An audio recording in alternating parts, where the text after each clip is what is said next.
istorya sa Ginoo ang Mm. pagpaubos, pag makata ka ng pagpuyo nga matarong Sa to pa kay luwas na mga panalitan ay kalibutan mga danlog kay ultimo pastor gani mga bit pa. Oo. Pastor lang mo na bista bida. Daot na gugod sa NBI. Oo. Mula kung giinom sa imo nga makapakabit ta ang imo sulti nga di pa kita luwas ana. Kay depende sa to binuhatan. Okay, atong tarawong binuhatan ha. Kung sa buhat matagi luwas. Kay pilagi sa pagtuon na luwas kamo tungod sa grasya sa Dios.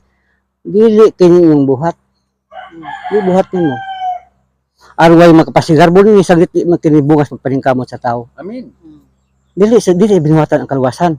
Kundi ang nagbuhat sa kaluwasan si Jesus Christ. O si Jesus Christ. Oo. So karon, Ang binuhatan nimo ni araw ganti na ihatag sa Dios ana. Pamati lang sa purong.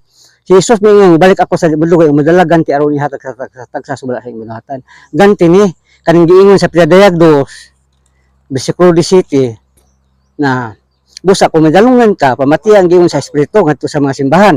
Alang nga tumudaog ihatag ko ang pipila kat tinago nga man hatagan ko usab ang tagsa-tagsa kanila og puting bato diin gisulat ang bag-ong ngalan nga dili mabasa di bisan kinsa gawas nakawat ini. Ganti na atong binuhatan sa kaluwasan nato si Kristo ra. Episo 4:30 niingon dire. Oh.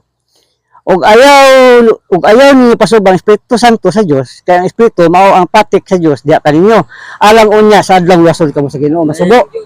Pagkasubo sa Dios disiplina. Oh, ato hinanayon niya sabton ta kasakuan kay kaning mga simili ugat puno pulis mapulong pero sa mga proseso lang ana. pero di pa manggod ko ingon Ginoo. Oh, tanaw ha. Anak, nakasala ka. Isipan ang dalo disiplina sa Ginoo kanimo kay kaluya kabulungan kanya kasi sa Dios atang higugma o kastigo na tanan niya anak kay Angela.